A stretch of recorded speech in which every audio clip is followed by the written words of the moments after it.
Hare Krishna Krishna Krishna Hare Hare Rama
कल्पतरुभ्यश्च कृपा सिन्धुभ्य एव च पतितानां पावनेभ्यो वैष्णवेभ्यो नमो नमः।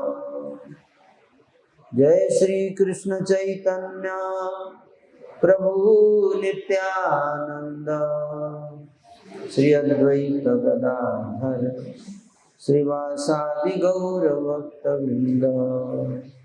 हरे कृष्णा कृष्णा कृष्णा हरे हरे, हरे राम राम राम हरे हरे। भगवान श्री कृष्ण इस संसार में प्रकट होते हैं तो ऐसी क्या परिस्थिति थी, क्यों भगवान कृष्ण को अवतार लेना पड़ा, इसकी चर्चा हम लोग कल कर रहे थे।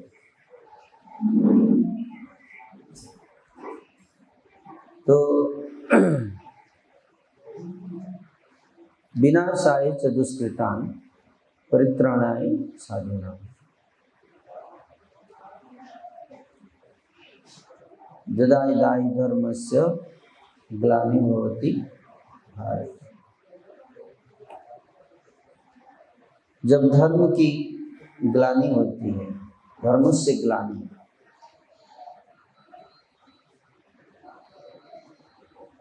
जब धर्म की ग्लानि होती है, धर्म की ग्लानि का मतलब है कि धर्म का जो स्टैंडर्ड है वो कम हो जाता है, गिर जाता है और अधर्म बढ़ जाता है। तो उसी तरह से द्वापर युग के अंतिम काल की कथा है ये, कि द्वापर युग के अंतिम काल में कुछ ऐसी परिस्थितियों का निर्माण हुआ जिसके कारण भगवान को स्वयं आना पड़ा।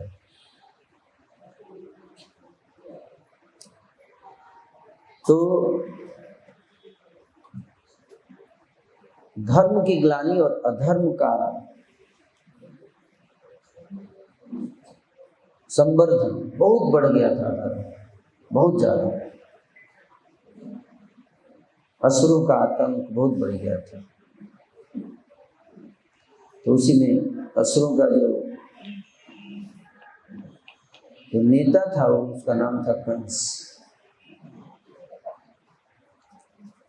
तो कल कंस के बारे में चर्चा कर रहे थे कि कंस को जानना बहुत जरूरी है। अगर हम कृष्ण को जानना चाहते हैं तो कृष्ण को जानने से पहले आपको कंस को जानना पड़ेगा। बिना कंस को समझे आप कृष्ण को नहीं समझ सकते।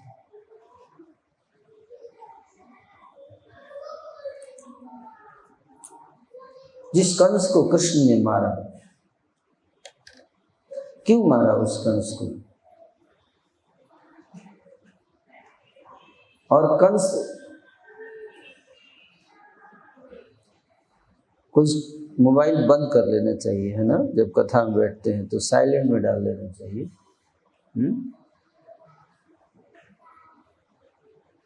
तो कंस जो था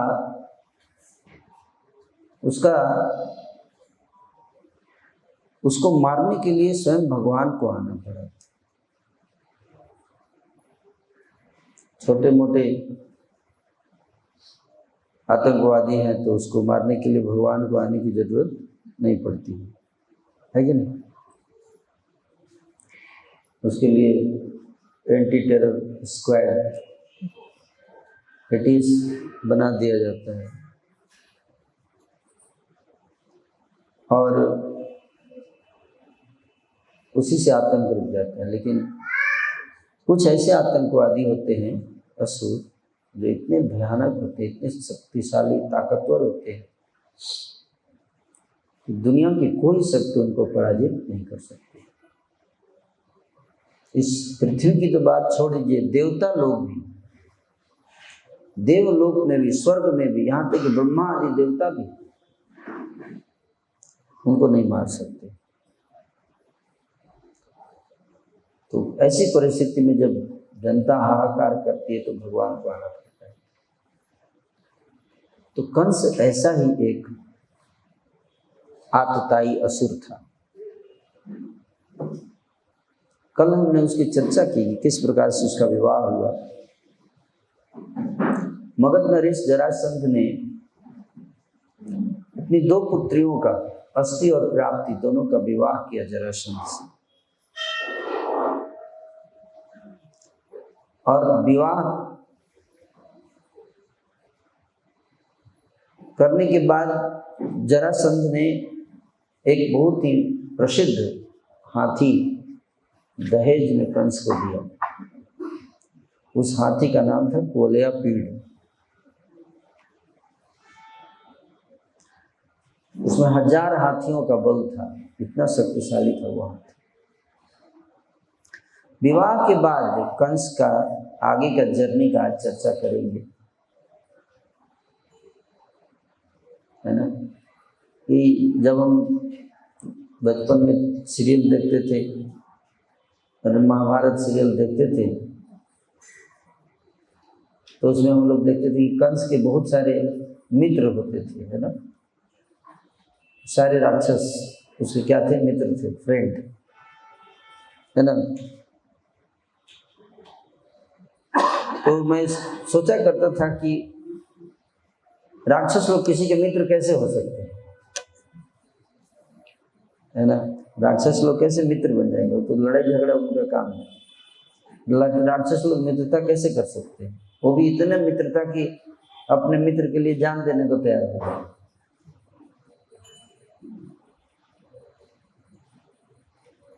तो आज आप समझ पाएंगे कि इतने सारे राक्षस जिसको भगवान श्री कृष्ण ने मारा, ये कंस के मित्र कैसे बने। आज इसी कथा आपको सुनाई जाएगी।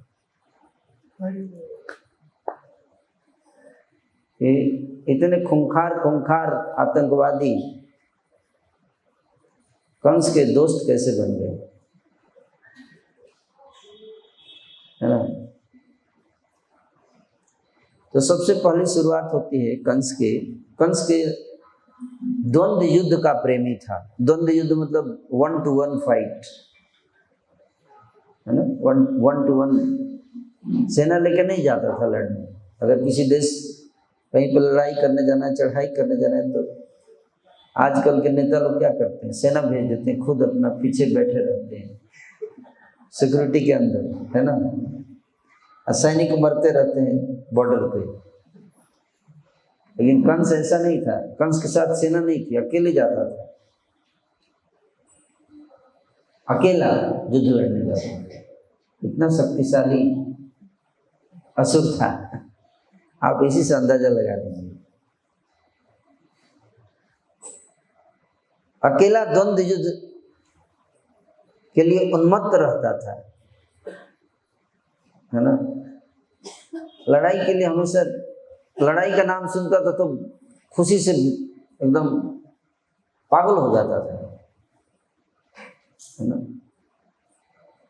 शांति का, उसके डिक्शनरी में कोई शांति नाम का कोई वर्ड नहीं था, पीस। आजकल चारों तरफ पीस पीस की बात चल रही है। वह प्रचंड पराक्रमी वीर महिष्मतीपुरी गया अकेले।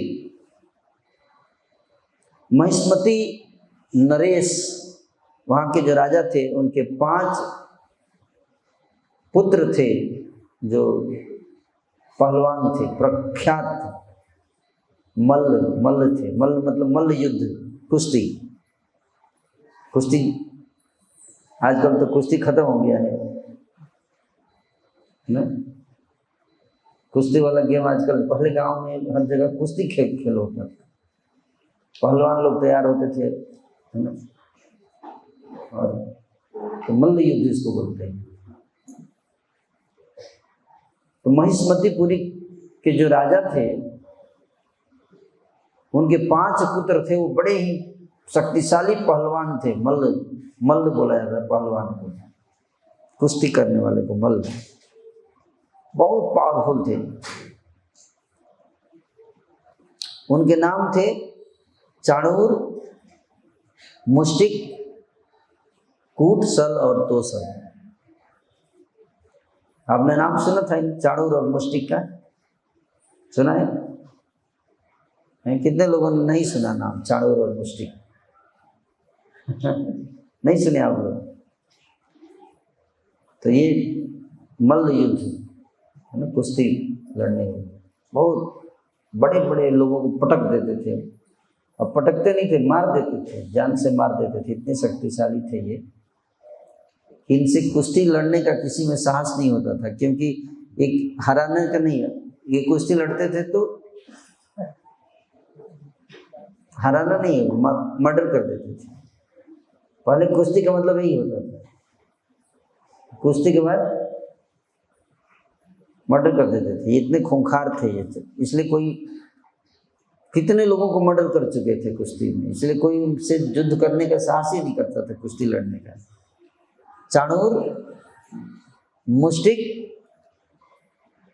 कूट, सल और तोसल। आप लोग अपने बच्चों का नाम मत रखिएगा।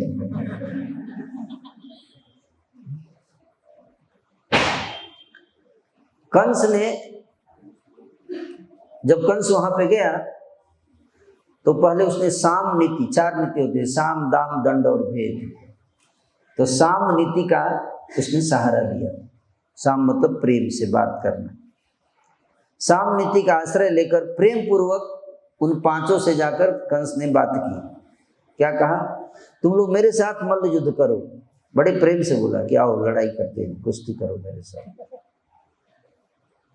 और शर्त यह है कि अगर मल्ल युद्ध में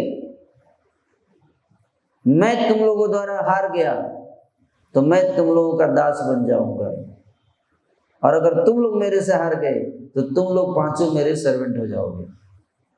ये शर्त रहेगा।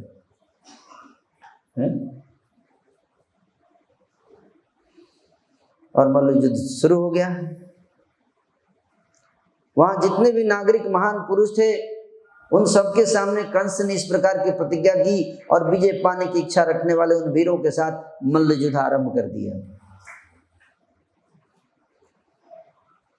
जो ही चाणूर आया, जादवेश्वर कंस ने उच्च स्वर से गर्जना करते हुए उसे पकड़कर पृथ्वी पर पटक मारा।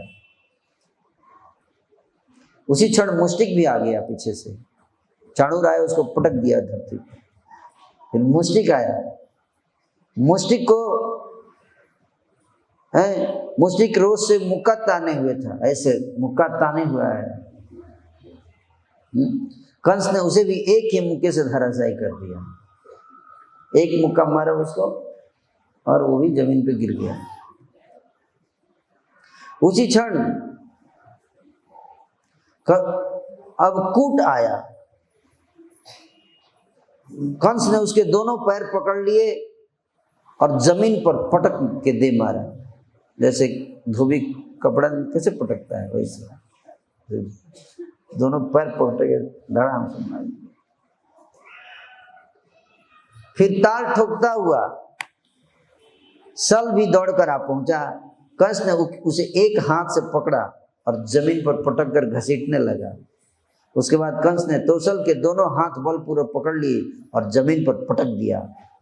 फिर तत्काल उठाकर तोसल को उठाकर आकाश में फेंक दिया और वो 80 मील दूर जाकर गिरा। कितना? 80 मील दूर जाकर फेंक दिया उसको उठा के कंस। कितना शक्तिशाली था कंस। आप लोग जानते थे कंस कितना शक्तिशाली था। इस प्रकार जादवेश्वर कंस उन सभी वीरों को अपना सेवक बनाकर मेरे पास आया। मेरे मतलब नारद जी। नारद जी कथा सुना रहे हैं महाराज बहुलासु को। नारद जी के पास आया, जा रहा था तो नारद जी रास्ते मिल गए। तो नारद जी से उसने पूछा कि मेरे को युद्ध करने का मन कर रहा है, बताइए अब किसके पास जाओ लड़ने के लिए? तो नारद जी कहते हैं कि मेरे को तो लड़ाई देखने में मजा आता ही है।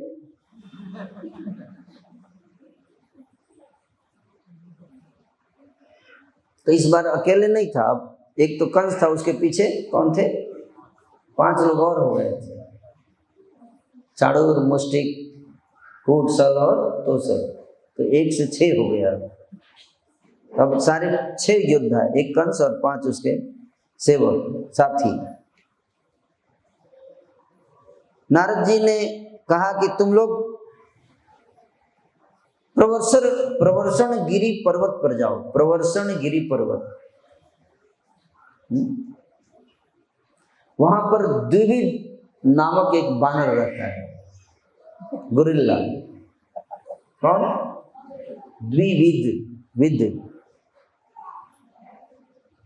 उसका नाम था द्विविद। तो इसका इतिहास बहुत पुराना है, आज नहीं बताऊंगा। द्विविद बानर जो था वो भगवान राम की सेना में जब त्रेता युग का बानर था। त्रेता युग से द्वापर युग तक वो कंटिन्यू रहा उसका लाइफ, द्विविद था। रावण के साथ जब संग्राम हुआ भगवान राम, उस समय का ये बानर गोरिल्ला था और लाखों वर्षों तक जीवित रहा, अभी तक कंटिन्यू था उसका लाइफ।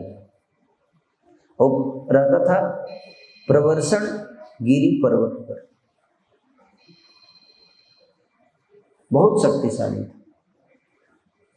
भगवान लक्ष्मण का विशेष रूप से असिस्टेंट था। भगवान लक्ष्मण जब भी युद्ध करने जाते थे तो उनके बगल में रहता था, उनको कुछ भी चोट नहीं लगने देता था। तो भगवान लक्ष्मण बड़े प्रसन्न थे इसकी सेवा से। तो युद्ध जब समाप्त हो गया, रावण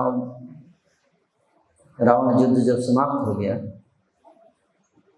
तो द्विविद बानर को लक्ष्मण जी ने बुलाया और कहा कि मैं तुम्हारी सेवा से बहुत प्रसन्न हूँ, तुम वरदान मांगो, मैं तुमको कुछ वरदान देना चाहता हूँ। तो द्विविद बानर ने कहा कि मैं आपसे वरदान मांगूंगा, लेकिन उससे पहले आप मुझे वचन दीजिए कि मैं जो वरदान मांगूंगा आप मना नहीं करेंगे, क्योंकि मेरा वरदान बहुत सीरियस वरदान हो सकता है, जो आपको देने में बहुत चिंता हो सकती है, आप दे नहीं पाओगे, ऐसा वरदान मांगने वाला। तो भगवान लक्ष्मण बोले मैं कुछ भी मांगो दे दूंगा। तो वचन लेने के बाद द्विविद बानर ने वरदान मांगा। क्या मांगा जानते हैं? हे प्रभु, मुझे वरदान दीजिए कि मैं आपके हाथों मारा जाऊं। क्या वरदान मांगा? मैं आपके हाथों मारा जाऊं, क्योंकि मैं आपकी भक्ति करता हूं, आपकी सेवा करता हूं।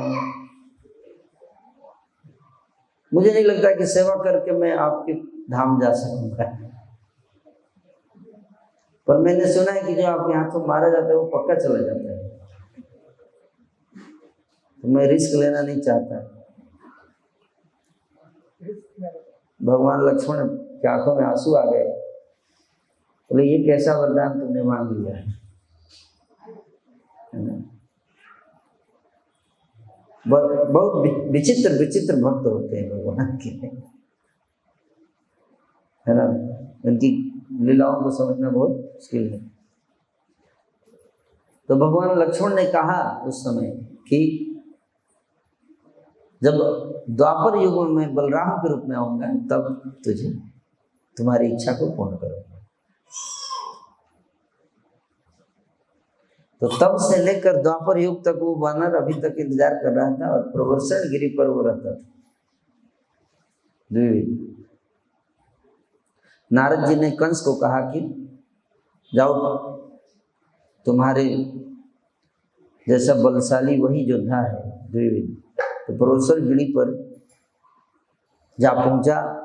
वहां वह वानर द्विविद को अपना अभिप्राय बताया और उसके साथ 20 दिन तक अविराम युद्ध किया। 20 दिन तक लड़ाई हुई दोनों के बीच में। और ये नहीं कि रात में रेस्ट करना है, नहीं। अविराम का मतलब कोई लड़ाई के बीच में छुट्टी नहीं। द्विविद ने पर्वत की चट्टान उठाकर कंस के मस्तक पर दे मारा, किंतु कंस ने उसी पत्थर को पकड़कर उसी के ऊपर चला दिया। तब द्विविद कंस पर मुक्के से प्रहार करके आकाश में उड़ गया। कंस भी उसका पीछा करके उसे आकाश में उड़कर उसको जाके पकड़ के जमीन पर लाकर पटक दिया। तो बानर भी उड़ते थे और इंसान भी उड़ते थे, इससे पता चलता है ना। कंस के प्रहार से द्विविद को मूर्छा आ गई, उसका सारी उत्साह शक्ति खत्म हो गई, हड्डियां चूर चूर हो गई। फिर तो वह भी कंस का सेवक बन गया। कंस बोला चलो तुम ही पीछे लाइन में लग जाओ। तो 5 प्लस एक और हो गया, द्विविद गुरिल्ला है, 5 मल्ल और एक गुरिल्ला, याद करते रहिए। उसके बाद कंस द्विविद के साथ मिलकर वहां से ऋष्यमुख वन में गया। वहां केसी नाम से विख्यात एक महादैत्य रहता था, जिसकी घोड़े के समान आकृति थी। घोड़ा, एक तो गुरिल्ला हो गया, अभी घोड़ा। घोड़ा के रूप का दैत्य, जिसका नाम था क्या था, केसी।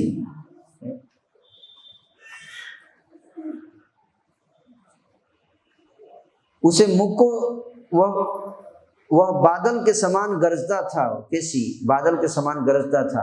उसे मुक्कों के मार से अपने बस में करके कंस उसके ऊपर सवार हो गया।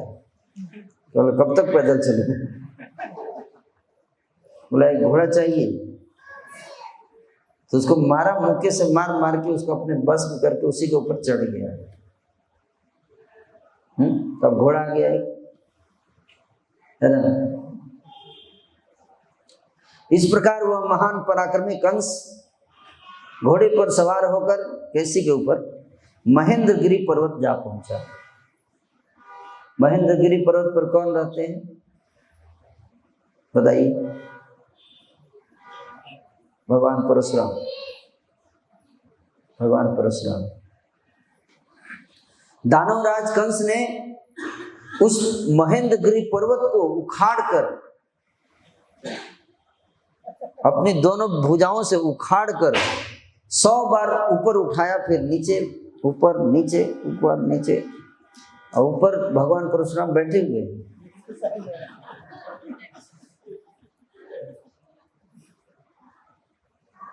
फिर तो वहां रहने वाले मुनिवर परशुराम जी के, जिनके नेत्र क्रोध से लाल थे और जो प्रलय काल के सूर्य की भांति तेजस्वी थे, उनके चरणों में मस्तक झुकाया। पहले उस उठा के 100 बार ऐसे करके, और फिर गया उनके पास, जाके चरणों में प्रणाम किया, प्रणाम।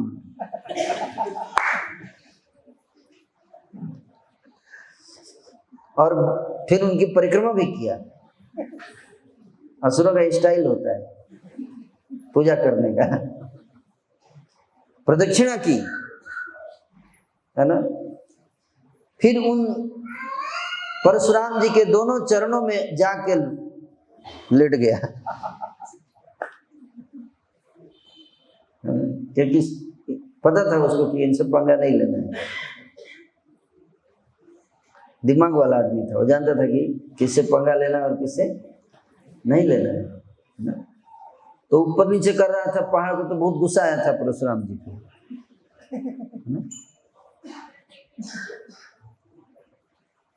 तब अत्यंत उग्र दृष्टि वाले परशुराम जी की क्रोध अग्नि शांत हो गई। जाके पता, गुस्सा भी किया, फिर कैसे शांत करना भी जानता था। प्रणाम उन्नाम करके चरण में लेट गया। अब क्या गुस्सा करेंगे?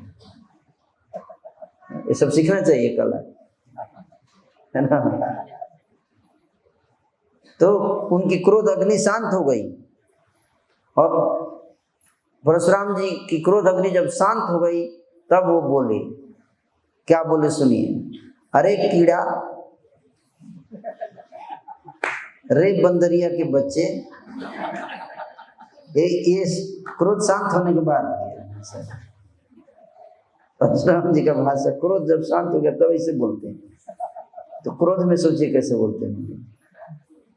तू मच्छर के समान तुच्छ है, तू बल के घमंड में चूर रहने वाला दुष्ट क्षत्रिय है, मैं आज ही तुझे मौत के मुंह में भेज दे दूंगा।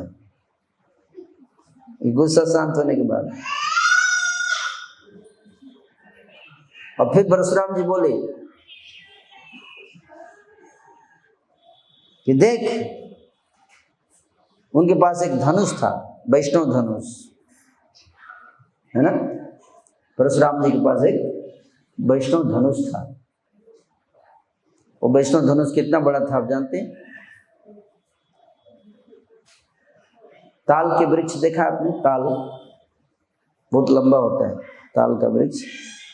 7 ताल के वृक्ष के लंबाई को जोड़ दीजिए, 7, इतना बड़ा धनुष था वो। और उसका वजन कितना था जानते हैं? 1 करोड़ केजी, 1 करोड़ किलो का वो धनुष था। 1 करोड़ किलो मतलब कितना टन हो गया? 10,000 टन का वो धनुष था। वो धनुष भगवान विष्णु ने दिया था भगवान शंकर को। जब त्रिपुरासुर का वध करना था, तो त्रिपुरासुर का वध करने के लिए भगवान विष्णु ने वो धनुष भगवान शंकर को दिया, और वही धनुष भगवान शंकर ने क्षत्रियों का संहार करने के लिए भगवान परशुराम को दिया। वो धनुष भगवान परशुराम के पास था।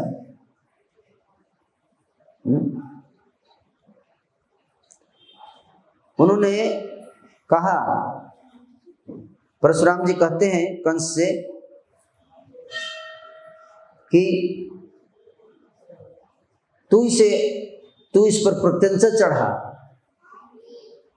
और अगर तुमने इस पर प्रत्यंचा नहीं चढ़ाई, अगर नहीं चढ़ा पाया तो तेरा वध कर दूंगा। ये स्टाइल था कि अगर तूने इस पर प्रत्यंचा चढ़ा दी, है ना, तब तो छोड़ दूंगा तेरे को, और नहीं चढ़ा पाया तो तेरा वध कर दूंगा। कुछ होगा क्राइटेरिया। परशुराम जी की बात सुनकर कंस ने उस धनुष को, जो 7 ताड़ के बराबर लंबा था, उठा लिया और परशुराम जी के देखते देखते उसे बड़े ही खेल में चढ़ा दिया प्रत्यंचा, और फिर कान तक खींचकर 100 बार फैलाया। वो बोले एक बार फैलाने, चढ़ाने के लोग लगे, चढ़ाने के लिए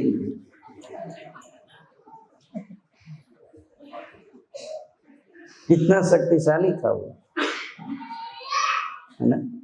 तो शिव धनुष एक तो भगवान राम ने तोड़ा, 3 धनुष दिए थे भगवान विष्णु ने शंकर जी को।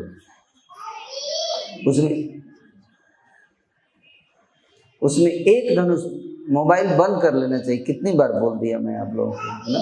उसमें एक धनुष जो है भगवान श्री रामचंद्र जी के माता सीता के स्वयंवर में रखा गया था। तो वहां भी परशुराम जी गुस्से में आए थे जब टूट गया था, तो वहां भी परशुराम जी ने ही दिया था। 3 धनुष था, एक धनुष वहां गया और एक धनुष ये दूसरा होगा। तो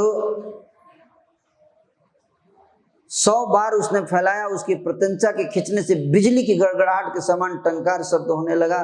उसकी भीषण ध्वनि से 7 लोकों और पातालों के साथ पूरा ब्रह्मांड गूंज उठा। दिग्गज विचलित हो गए और तारा गण टूट कर जमीन पर गिरने लगे। फिर कंस ने धनुष को नीचे रख दिया भगवान, पहली बात तो यह है कि मैं क्षत्रिय नहीं हूं। क्षत्रिय का आप संहार करते हो, मैं क्षत्रिय हुई नहीं। मैं तो आपका सेवक दैत्य हूं, आपके दासों का दास हूं। तो ये बोलने का तरीका है, स्टाइल। हे पुरुषोत्तम, मेरी रक्षा कीजिए। देखो ईगो का और उस दोनों का बैलेंस है इसमें, शक्ति भी दिखा रहा है और विनम्रता भी दिखा रहा है। कंस की ऐसी प्रार्थना सुनकर परशुराम जी बड़े प्रसन्न हुए कि शक्ति भी है और साथ साथ विनम्र भी है, इसलिए खुश हो गए। और फिर वो धनुष उन्होंने कंस को दे दिया, बोला तुम ही ले जाओ इसको। बोले ले जाओ, तुमको देता हूँ। इतना शक्तिशाली धनुष था, उस बहुत लड़ाई किया उस धनुष से। और साथ ही देते हुए उन्होंने एक बात भी बोली। क्या कहा परशुराम जी ने? परशुराम जी ने कहा ये धनुष भगवान विष्णु का है, याद रखना कंस, इस धनुष को जो भी व्यक्ति तोड़ देगा समझ लेना कि वो साक्षात परिपूर्णतम भगवान होंगे। और उसी के हाथ से तुम्हारी मृत्यु होगी, ऐसा बताया। किसने? परशुराम जी ने बताया।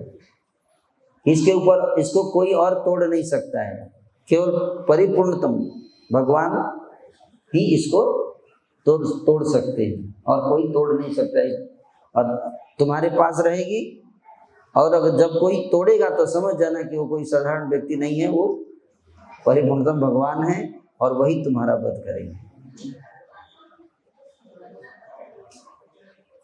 नारद जी कहते हैं कि हे राजा बहुलासु, तदनंतर बल के मद से उन्मत्त रहने वाला कंस मुनिवर परशुराम जी को प्रणाम करके पृथ्वी पर विचरने लगा। किन्हीं राजाओं ने, कोई राजा उसके साथ युद्ध करने के लिए तैयार नहीं हुआ। जब पृथ्वी पे आया तो ये छोटे मोटे राजा तो ऐसे ही सरेंडर कर दिए, बोलिए क्या चाहिए। अकेले जाता था, अब अकेले तो नहीं था, तो उसके साथ काफी लोग हो गए थे और वैष्णव धनुष भी आ गया था। सब लोगों ने बोला कि हम तुमको टैक्स दिया करेंगे, कोई बात नहीं। सारे राजा उसके अधीन हो गए, कर देने के लिए तैयार हो गए कंस को, है ना। अब कंस वहां से चला, समुद्र के तट पर गया जहां अघासुर नामक एक दानव रहता था, जो सांप के आकार का था। समुद्र के किनारे कौन था? अघासुर। वह फुफकारता और लपलपाती जीभ से चाटता सा दिखाई देता था। वह आकर कंस को डसने लगा। यह देखकर पराक्रमी दैत्यराज ने निर्भयता पूर्वक उसे पकड़ा और धरती पर पटक दिया। फिर उसे अपने गले की माला बना लिया, ऐसे गले में उसको लपेट लिया अघासुर को, है ना। सोचिए अघासुर, उसका शरीर कितना मील था? 8 मील। 8 मील लंबा तो उसका शरीर था। देखा आपने कोई सांप 8 मील लंबा? 8 मील का शरीर था उसका।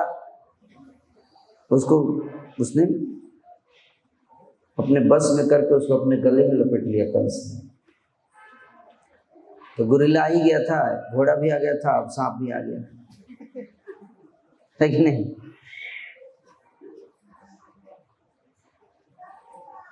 फिर उसे अपने गले की माला बना लिया। उन दिनों पूर्वी दिशावर्ती बंगाल में, बंग देश में अरिष्ट नामक दैत्य रहता था।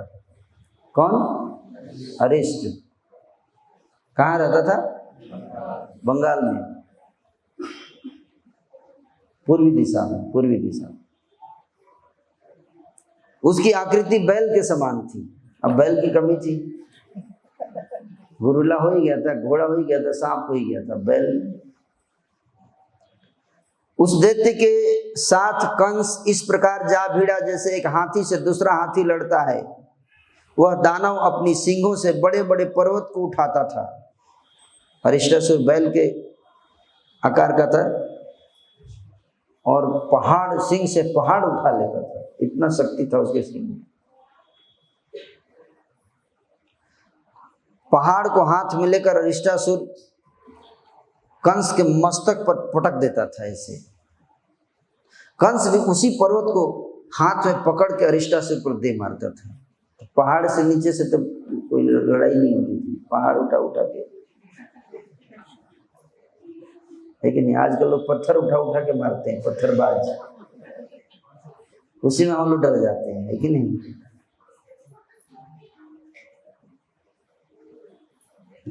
उस युद्ध में दैत्यराज कंस ने मुक्के से अरिष्टासुर पर प्रहार किया, जिससे एक मुक्का लगते ही दानव मूर्छित हो गया।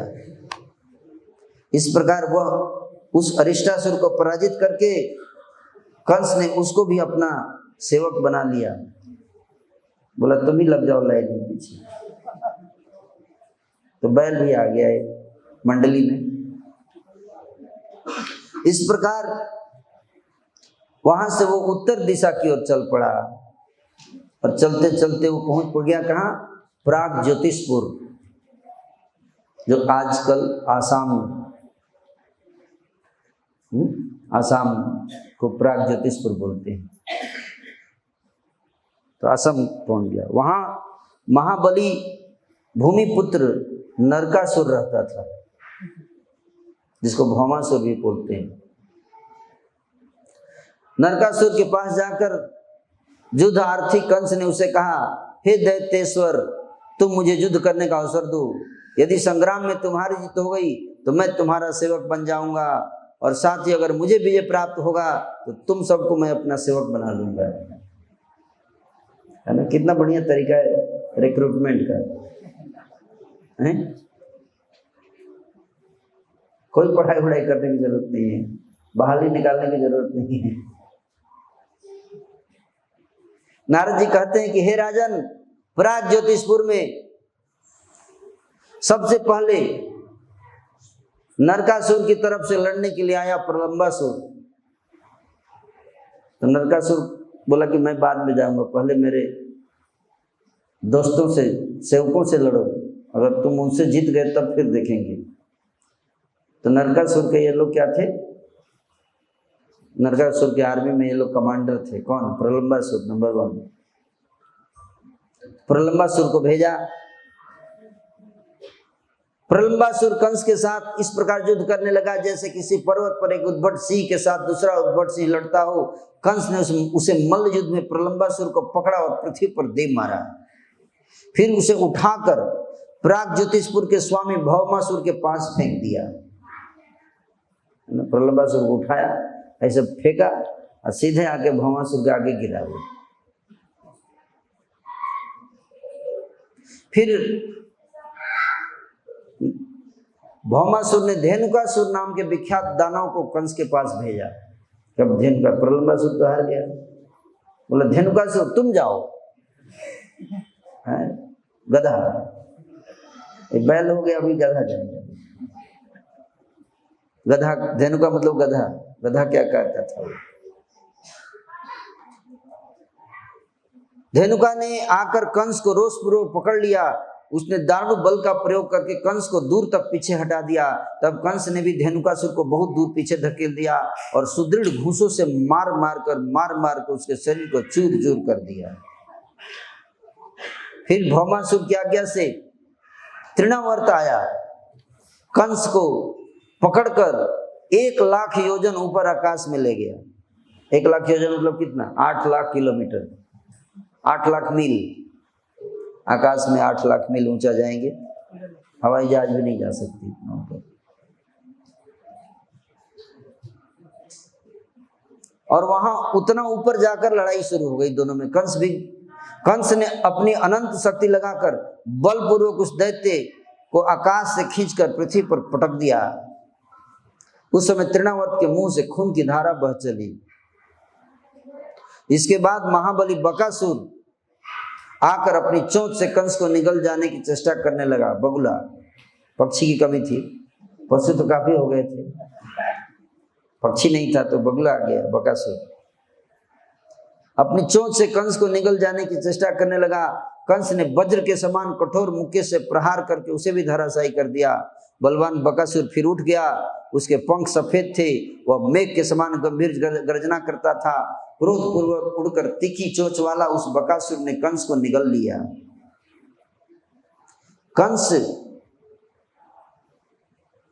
कंस का शरीर वज्र की भांति कठोर था।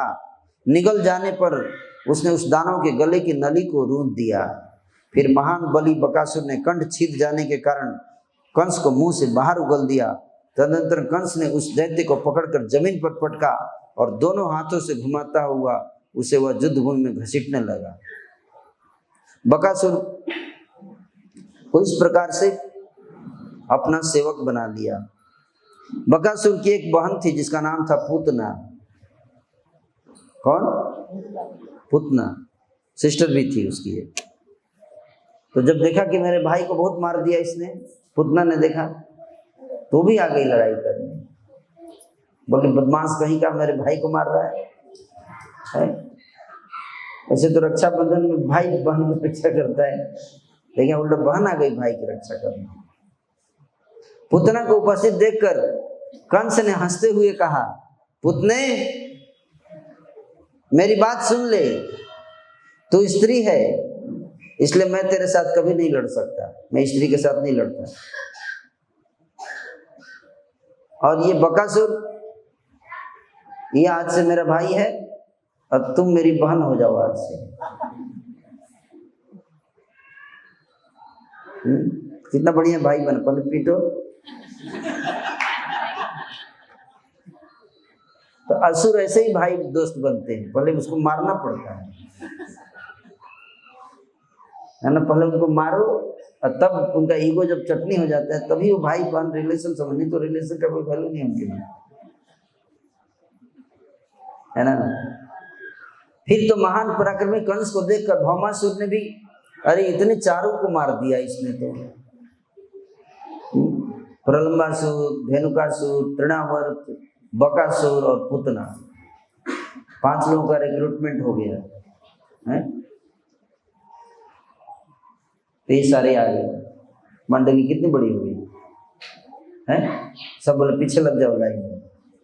अब कंस आगे चलता था, पीछे से सब है, पूरी मंडली एक से एक भयंकर। और इसमें से हर एक असुर इतना पावरफुल था कि देवता लोग कांपते थे, देवता लोग डरते थे इन असुरों से, लड़ाई नहीं लेते थे देवता लोग। तो नरकासुर ने देखा कि अरे 5 लोगों को इसने ऐसे ही पराजित कर दिया, तो बोला मैं भी युद्ध नहीं लड़ूंगा, ऐसे ही मैं स्वीकार कर रहा हूँ। नरकासुर भी दोस्त बन गया। नारद जी कहते हैं कि हे राजन, तदनंतर कंस पहले के जीते हुए प्रलंब आदि अन्य दैत्यों को साथ में लेकर संबरासुर के नगर में गया। संबरासुर एक दूसरा असुर था, उसका नाम था संबर। वहां उसने अपना युद्ध विषय का अभिप्राय सुनाया। संबरासुर ने अत्यंत पराक्रमी होने पर भी कंस के साथ युद्ध नहीं किया। कंस ने उन सभी अत्यंत बलशाली असुरों को साथ मैत्री स्थापित कर ली, तुम्हारे साथ ही फ्रेंडशिप, अलायंस बना लिया अपना, है ना। जैसे आजकल अलायंस बनता है G20, G7, उस तरह से K20 कंस का अलायंस था। सारे असुर थे उसके मंडली में, सबसे दोस्ती कर रहे। दोस्ती मतलब क्या, डर गए थे सारे, मार देता नहीं तो। बोला या तो दोस्ती करो या मरने के लिए तैयार रहो। तो सबने बोला ठीक है दोस्ती कर ले, तुम कौन मरना चाहता है। तो इस प्रकार से इसके इतने मित्र बने। आप समझ रहे हैं बात, कैसे फ्रेंडशिप करता था। तो आप सब सीख सकते हैं फ्रेंडशिप करने कंस से। ऐसी फ्रेंडशिप टूटती नहीं है, क्योंकि इसमें ऑप्शन नहीं होता है टूटने का।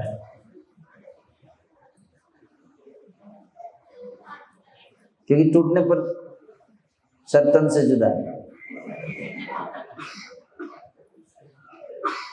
है ना। संबरासुर को अपनी पार्टी में शामिल कर लिया, बोला आप भी आ जाओ मंडली में। उसके बाद वहां से कंस त्रिकुट पर्वत के शिखर पर पहुंचा, जहां ब्योमासुर नामक दैत्य सो रहा था। कंस वहां पहुंचकर बेमासुर को 1 लात मारा जाकर, बोला सो रहा है उठ। कंस के प्रहार से बेमासुर की निद्रा टूट गई और उसने उठकर सुदृढ़ बंधे हुए जोरदार मुक्के से कंस पर आघात किया। उठते बात उठ नहीं किया, सीधे मुक्का।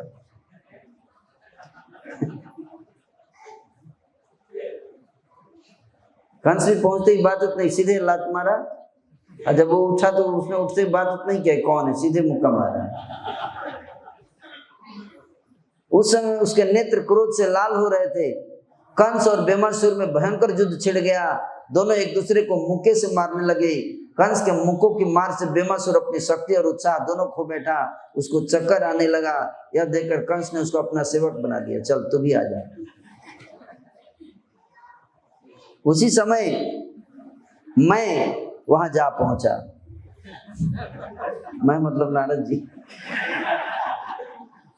नारद जी बोल रहे हैं कि जब देखे कि इतना काम टारगेट पूरा हो गया, बीच बीच में जाते थे रिपोर्ट लेने के लिए, तो नारद जी बोले मैं वहां पहुंच गया। कंस ने मुझे प्रणाम किया और मुझसे पूछा, हे देव, मेरी युद्ध करने की लालसा अभी पूरी नहीं हुई है, मुझे आप बताइए, जल्दी बताइए कि अब मैं कहां और किसके पास जाऊं लड़ाई करने। तब मैंने उससे कहा, तुम महाबली दैत्य बाणासुर के पास जाओ, मुझे तो युद्ध देखने का चाव रहता ही है। मेरी इस प्रकार की प्रेरणा से प्रेरित होकर बाहुबल के मद से उन्मत्त रहने वाला कंस शोणितपुर गया। कंस की युद्ध विषयक प्रतिज्ञा को सुनकर महाबली बाणासुर अत्यंत कुपित हो उठा। उसने मेघ के समान गंभीर गर्जना करके पृथ्वी पर बड़े जोर से लात मारी। बाणासुर को जब पता चला कि लड़ाई करने आया, कंस आ गया सामने, ललकार रहा है कि आओ लड़ो मेरे साथ, तो बाणासुर को बहुत गुस्सा आया। उसने गुस्से में एक जोर से पृथ्वी पर लात मारा, ऐसे पैर है ना, और जैसे ही पैर मारा उसका वह पैर घुटने तक धरती में धंस गया, धरती में धंस गया नीचे और पाताल के निकट तक जा पहुंचा। सोचिए कितना बड़ा पैर होगा इसमें।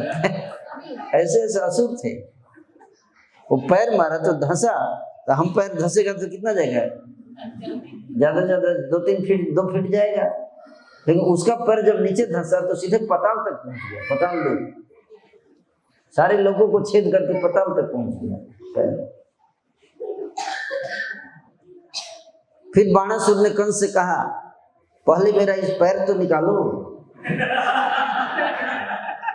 मतलब मेरा पैर निकालो। उसकी यह बात सुनकर मद से उन्मत्त कंस ने दोनों हाथों से उसके पैर को उखाड़ कर ऊपर कर दिया। वो सोचा कि इसे नहीं उखड़ेगा, फटाक से उखाड़ दिया इसे।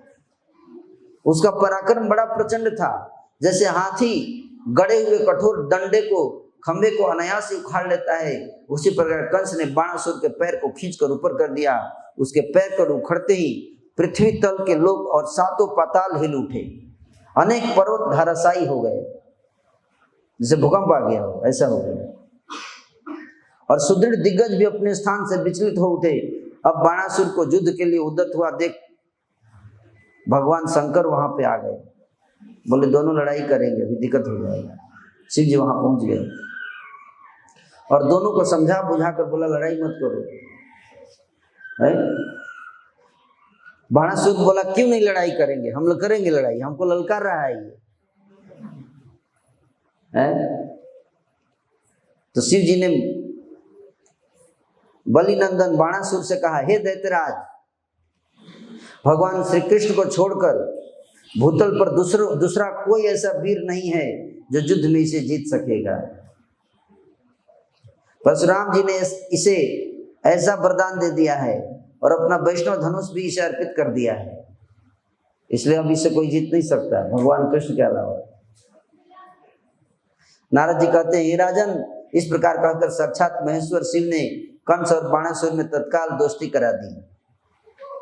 तदनंतर पश्चिम दिशा में महासुर वत्सासुर नामक असुर रहता था। कंस वहां गया, उस दैत्यराज ने बछड़े का रूप धारण करके कंस के साथ युद्ध छेड़ दिया। कंस ने उस बछड़े की पूंछ पकड़ ली और उसे ऐसे घुमा के पृथ्वी में पटक दिया। इसके बाद उसके निवासभूत पर्वत को अपने अधिकार में करके कंस ने मलेच्छ देशों पर धावा किया। मलेच्छ देश पश्चिम मतलब गुजरात की तरफ से राजस्थान होते हुए पाकिस्तान की तरफ निकल गए, वेस्टर्न कंट्री है ना, यूरोपियन कंट्री, जहाँ मलेच्छ और यवन रहते हैं, मुसलमान और यवन, इस तरफ उधर चला गया। मलेच्छ देश पर धावा किया। मेरे मुंह से महाबली दैत्य कंस के आक्रमण का समाचार सुनकर कालयवन नामक असुर उसका सामना करने के लिए निकला। तो नारद जी वहां भी पहुंच गए कालयवन के पास, जाके बताए कि कंस आ रहा है, तैयारी कर लो। लड़ाई उड़ाई करने देखने का तो मन करता ही है नारद जी का। उसकी दाढ़ी और मूंछ का रंग लाल था। कालयवन के रूप का वर्णन कर रहे हैं। कालयवन की दाढ़ी कैसा था? लाल रंग की दाढ़ी थी, मूंछ भी था उसका लाल। और उसने हाथ में गदा ले रखी थी। कंस ने भी लाख भार लोहे की बनी हुई अपनी गदा लेकर यवन राज पर चलाई और सिंह के समान गर्जना की। उस समय कंस और काल यवन में बड़ा भयानक गदा युद्ध हुआ। दोनों की गदाओं से आग की चिंगारी बरस रही थी। वे दोनों गदाएं परस्पर टकराकर चूर चूर हो गई। तब कंस ने काल यवन को पकड़कर उसे धरती पर पटक दिया और उसे पुनः उठाकर दोबारा पटक दिया, फिर उठाकर फिर पटक दिया। इस तरह उसने उस यवन को मृतक तुल्य बना दिया। यह देख काल यवन की सेना कंस पर बाणों की वर्षा करने लगी। तब बलवान दैत्यराज कंस ने गदा की मार से उसकी सारी सेना का कचुम्बर निकाल दिया। बहुत से हाथी, घोड़ा, उत्तम रथ, वीरों को धराशायी करके गदा युद्ध करने वाला वीर कंस सम्रांगण में मेघ के समान गर्जना करने लगा। अकेले, एक तरफ उसकी सारी सेना थी, काल यवन था, और एक तरफ कंस अकेला था। सोचिए कैसा शक्तिशाली योद्धा। फिर तो सारे मलेच्छ सैनिक रणभूमि छोड़कर भाग गए। कंस बड़ा नीतिज्ञ था, उसने भयभीत होकर भागते हुए मलेच्छों पर आघात नहीं किया। कंस के पैर ऊंचे थे, दोनों घुटने बड़े थे, जांघें खंभों के समान जान पड़ती थी। उसका कटी प्रदेश पतला था, वक्षस्थल किवाड़ों के समान चौड़ा और कंधे मोटे थे। उसका शरीर हृष्ट पुष्ट, कद ऊंचा और भुजाएं विशाल थी। कंस के स्वरूप का वर्णन, अगर ड्रामा में कंस बनाना होगा तो यहाँ से आप कंस का सारा डिटेल ले सकते हैं कि कैसा था देखने में कंस। कंस का रंग कैसा था बताइए? कौन से रंग का था? काला या गोरा?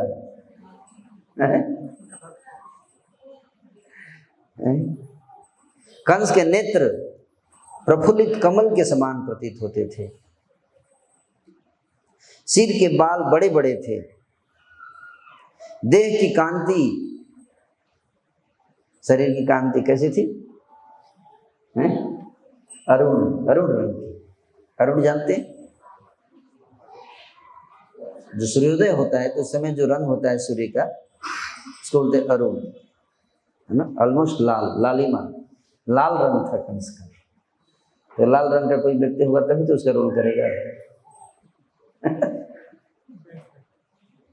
है ना? तो उसके कांति अरुण थी। उसके अंगों पर काले रंग का वस्त्र सुशोभित होता था। काला रंग का कपड़ा पहनता था, ड्रेस उसका काले रंग का था। उसके मस्तक पर किरीट, मुकुट, कानों में कुंडल, गले में हार और वक्ष पर कमल की माला शोभा दे रही थी। कमलों की माला पहनता था, कमल के फूलों की। वह प्रलय काल के सूर्य की भांति तेजस्वी जान पड़ता था। खड्ग, तुणीर, कवच, मुद्गर उसके अस्त्र शस्त्र। हाथ में खड्ग, तलवार, तुणीर, कवच और मुद्गर। मुद्गर मतलब, मुद्गर किसको बोलते हैं बताइए? मुसल को। मुसल जानते हैं ना? मुद्गर आदि से संपन्न धनुर्धर एवं मदमत्त वीर कंस देवताओं को जीतने के लिए अमरावतीपुरी पर जाकर चढ़ाई कर दिया। तो पृथ्वी तो हो ही गया, अब कहाँ चढ़ाई कर दिया?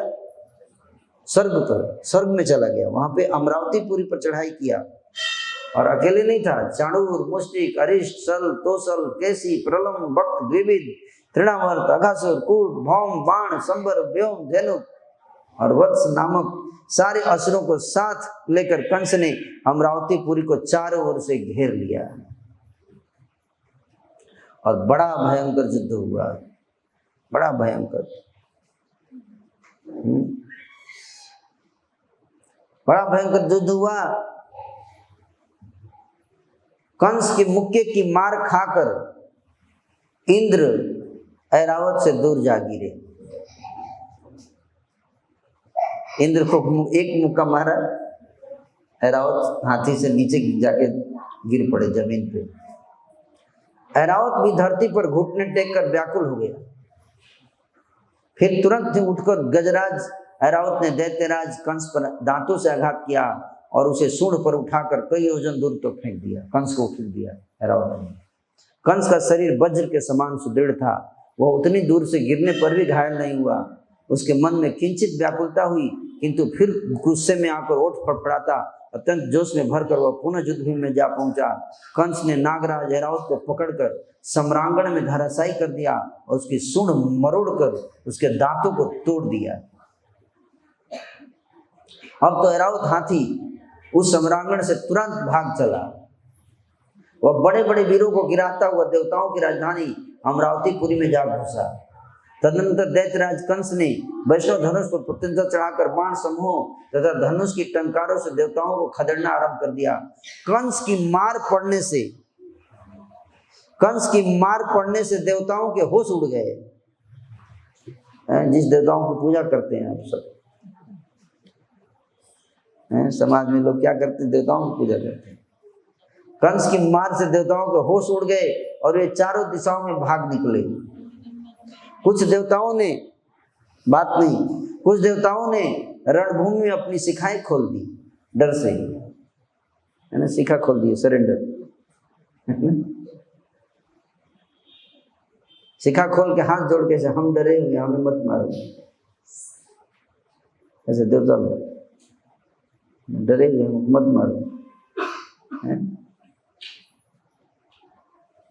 कुछ लोग हाथ जोड़कर अत्यंत दीन की भांति खड़े हो गए और अस्त्र शस्त्र नीचे उसके चरणों में डालकर उन्होंने अपने अधो वस्त्र लांग भी खोल डाली, नीचे का कपड़ा खोल दिया है देवताओं ने डर के मारे। इतना डरावना भयानक था, बोला सिर उड़ा दूंगा, सर तन से जुदा कर दूंगा। तो देवता लोग डर गए, बोले कि हमको मत मारो भाई, हमने क्या किया है, हम तो लड़ने आए थे, इंद्र था इसलिए लड़े थे। कुछ लोग अत्यंत व्याकुल हो युद्ध स्थल में राजा कंस के सम्मुख खड़े होने तक का साहस ना कर सके।